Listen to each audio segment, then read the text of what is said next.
Children, I am so glad to meet you all in this virtual class. Before I enter into the lesson, a small exercise. Just imagine you are in a mall with your parents. What? What? Phoenix Mall or Marina Mall? You can imagine as per your wish. Why can't Lulu Mall? Dears, think big. You can see delicious ice cream stall, colorful flowers, video games, merry-go-round, toy trains, etc. etc. Dad, ice cream, you scream. Yesterday you had cough. Shall I play that video game? Daily you play in home, right? This time mom replies. Only window shopping. If you ask 10 items, you may get 5. That depends on your wish and your dad's purse, doesn't it? In the story, The Lost Child, also something happened. What? We will see in this story. The Lost Child is written by Mulk Raj Anand. He was an Indian writer in English. He bagged Sahitya Academy Award and Padma Bhushan also. Yes, dear, before we enter into the lesson, just a small mind map.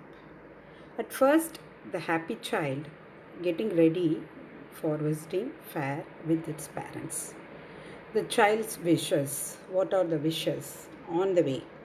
Toys, mustard fields, dragonfly, insects and worms, flower petals and doors, these things.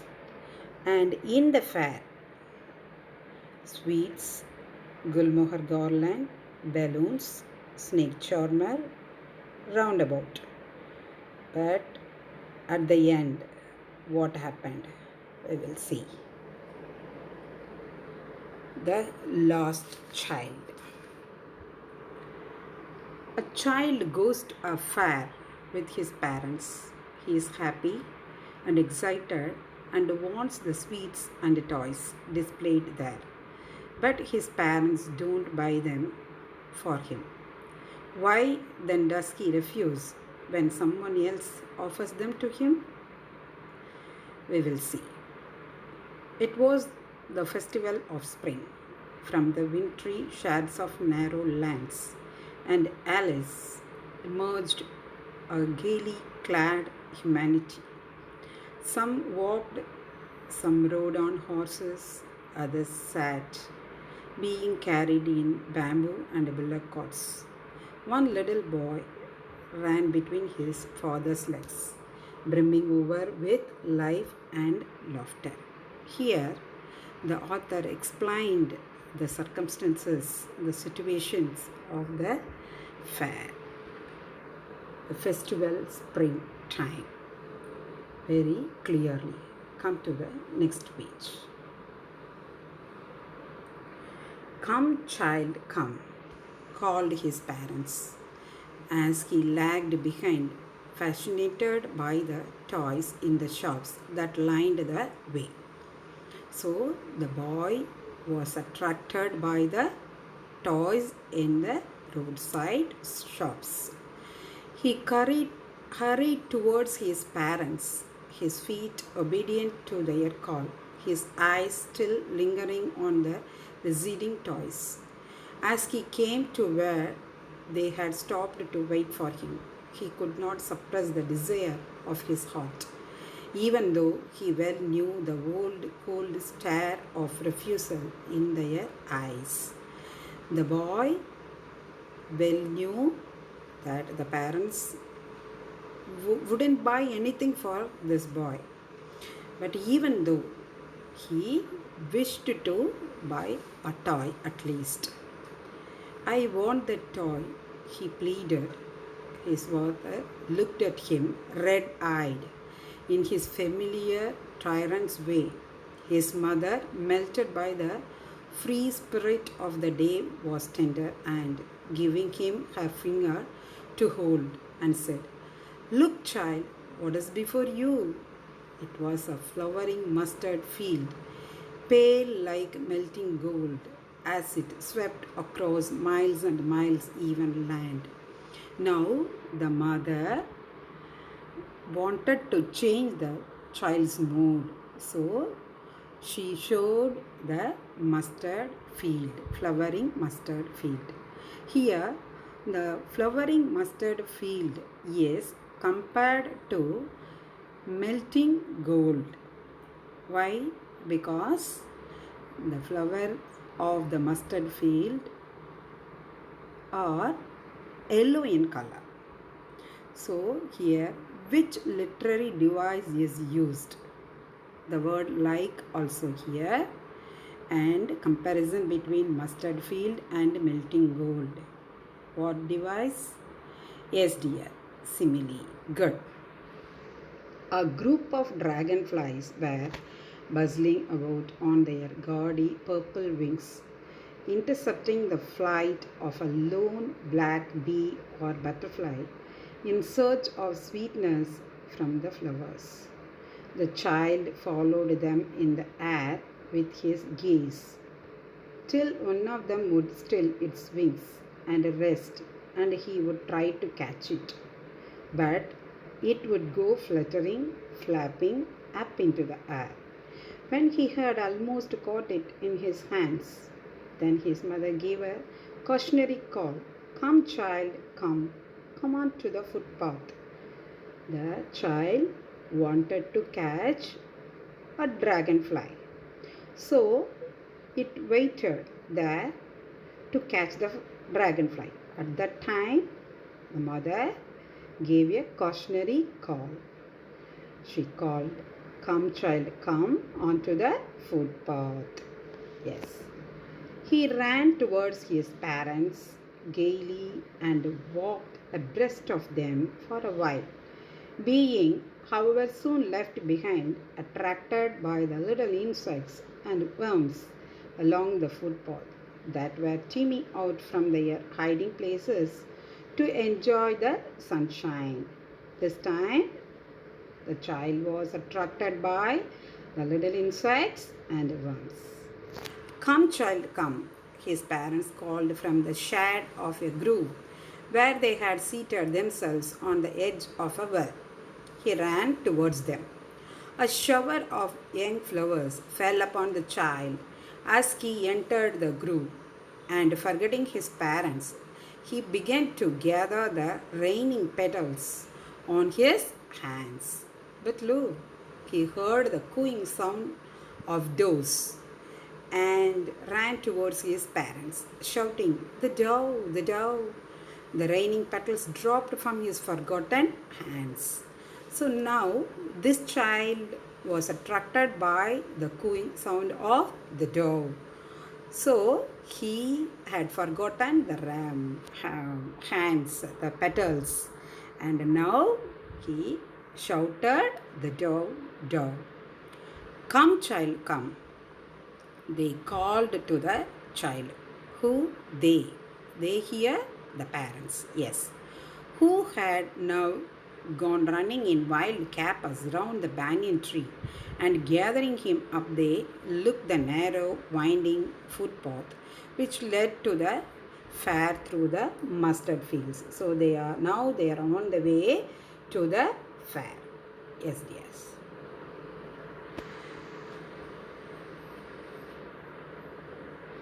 As they heard near the village, as they heard the sound of the parents, he came near to the parents. As they neared the village, the child could see many other footpaths full of throngs covering to the whirlpool to the fair, and felt at once repelled and fascinated by the confusion of the world he was entering. Where he was entering? Entering into the fair. That atmosphere changed the child's mood. It was become very happy. A sweet meat seller hawked gulab jamun, rasagulla, burfi, jalebi at the corner of the entrance, and a crowd pressed round his counter at the foot of an architecture of many colored sweets. Here, why they are using that word architecture? Because the sweet seller arranged the different colors of sweets like that, like a architect, decorated with leaves of silver and gold. The child stayed open eyed and his mouth watered for the burfi. That was his favorite sweet. I want the burfi, he slowly murmured, but he all knew as he begged that his plea would not be heeded because his parents would say he was greedy. So, without waiting for an answer, he moved on. The child understood. They wouldn't buy this. Yes. A flower seller, hawk. A garland of gulmohar, a garland of gulmohar. The child seemed irresistibly drawn. He went towards the basket where the flowers lay, heaped and half murmured, I want that garland. But he well knew his parents would refuse to buy him those flowers because they would say that they were cheap. So, without waiting for an answer, he moved on. A man stood holding a pole with yellow, red, green, and purple balloons flying from it. The child was simply carried away by the rainbow glory of their silken colors, and he was filled with an overwhelming desire to possess them all. But he well knew his parents would never buy him the balloons because they would say he was too old to play with such toys. So he walked on farther. Yes, the child understood they wouldn't buy these balloons. They would say he was, yes, too old to play with such toys. Next, he saw a snake charmer stood playing a flute to a snake which coiled itself in a basket, its head raised in a graceful bend like the neck of a swan. Here, the snake is compared to the neck of a swan, and the word like also present here. So, what is that literary device used here? Yes, simile. While the music stole into its invisible ears like the gentle rippling of an invisible waterfall, the child went towards the snake charmer, but knowing his parents had forbidden him to hear such coarse music as the snake charmer played, he proceeded further. There was a roundabout in full swing. Men, women, and children, carried away in a whirling motion, shrieked and cried with dizzy laughter. The child watched them intently and then he made a bold request. I want to go on the roundabout. Please, father, mother. What happened? There was no reply. He turned to look at his parents. They were not there ahead of them. He turned to look on either side. They were not there. He looked behind. There was no sign of them. What happened? Yes, the child missed his parents somewhere. He missed the way. Yes. A full, deep cry rose within his dry throat, and with a sudden jerk of his body, he ran from where he stood, crying in real fear. Mother, father, tears rolled down from his eyes.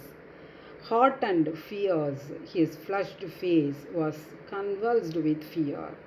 Panic stricken, he ran to one side first, then to the other, hither and thither, in all directions, knowing not where to go. Mother, father, he wailed. His yellow turban came untied and his clothes became muddy. Yes. Having run to and fro in a rage of running for a while, he stood defeated, his cries suppressed into sobs. At little distance on the green grass, he could see through his filmy eyes. Why they are saying here filmy eyes? Because the eyes were covered with tears. Yes. Men and women talking. He tried to look intently among the patches of bright yellow clothes. But there was no sign of his father and mother among these people, who seemed to laugh and talk just for the sake of laughing and talking. He ran quickly again, this time to a shrine, to which people seemed to be crowding.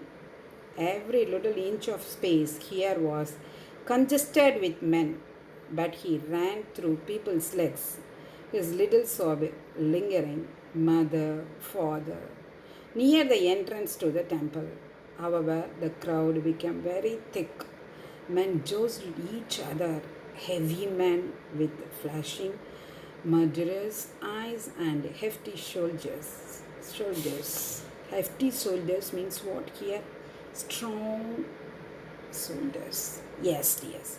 The poor child struggled to thrust away between their feet, but knocked to and fro by their brutal movements. He might have been trampled underfoot had he not shrieked at the highest pitch of his voice, "Father, mother!" A man in the surging crowd heard his cry and, stooping with great difficulty, lifted him up in his arms. "How did you get here, child? Whose baby are you?" the man asked as he strayed clear of the mass. The child wept more bitterly than ever now and only cried, "I want my mother, I want my father." The man tried to soothe him by taking him to the roundabout. "Will you have a ride on the horse?" he gently asked as he approached the ring. The child's throat tore into 1,000 shrill sobs and only shouted, "I want my mother, I want my father." The man headed towards the place where the snake charmer still played on the flute to the swaying cobra. "Listen to the nice music, child," he pleaded.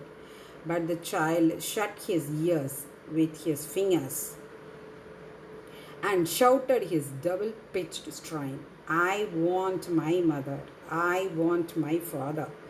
The man took him near the balloons, thinking the bright colors of the balloons would distract the child's attention and quieten them. But waste. Yes, what happened? "Do you like a rainbow-colored balloon?" he persuasively asked. The child turned his eyes from the flying balloons and just sobbed, "I want my mother, I want my father." The man, still trying to make the child happy, bore him to the gate where the flower seller sat. "Look, can you smell these nice flowers, child? Would you like a garland to put round your neck?" The child turned his nose away from the basket and reiterated. Reiterated means what? Resumed his shop. "I want my mother. I want my father." Thinking to humor his disconsolate charge by a gift of sweets, the man took him to the counter of the sweets shop. "What sweets would you like, child?" he asked, The child turned his face from the sweet shop and only sobbed, I want my mother, I want my father. Yes, dear. This story highlights the bond of love and affection that the child shares with his parents. Before losing them, he had been demanding different things like sweets, balloons, flowers, etc. Once he lost them, he was picked up by a stranger. The stranger tried to console the child by offering him all those things that he had demanded from his parents. But the child did not want them anymore. He wanted his parents first. Written by Mulkraj Anand. I hope you enjoyed this story. Come to the question answer. Think about it. We'll discuss now. What are the things the child sees on his way to the fair? Why does he lag behind? What are the things on his way to the fair? So we can segregate it into two: on his way to the fair and in the fair. On his way to the fair, toys, then mustard field, then dragonfly, then flower petals, then dove. Yes, dove, cooing off doves. Why does he lag behind? He wanted to collect all the things. He wanted to get all the things. So he lags behind. Yes, dear. Next one. In the fair, he wants many things. What are they? Why does he move on without waiting for an answer? In the fair, yes. First, sweet. Then, garland. Then, balloons. Then, he wanted to hear the flute sound. Then, roundabout. Yes, dear. Why does he move on without waiting for answer? Why? He understood that his parents wouldn't buy anything for him. Yes. When does he realize that he has lost his way? How have his anxiety and insecurity been described? When he realized, yes, when he called his father and mother near the roundabout, there was no reply. That time, the child understood that he has lost his way. Then, what is the reaction of the child there? He ran hither and thither. Yes, tears rolled down from his eyes. Yes, panic stricken. Yes, he searched his mother and father here and there. Yes, dear. Next one. Why does the lost child lose interest in the things that he had wanted earlier? Because he missed his parents. He lost his way. So, he did not want to get anything except his parents. Yes, dear. What do you think happens in the end? Does the child find his parents? That is your own response. You can guess or imagine and give your answer.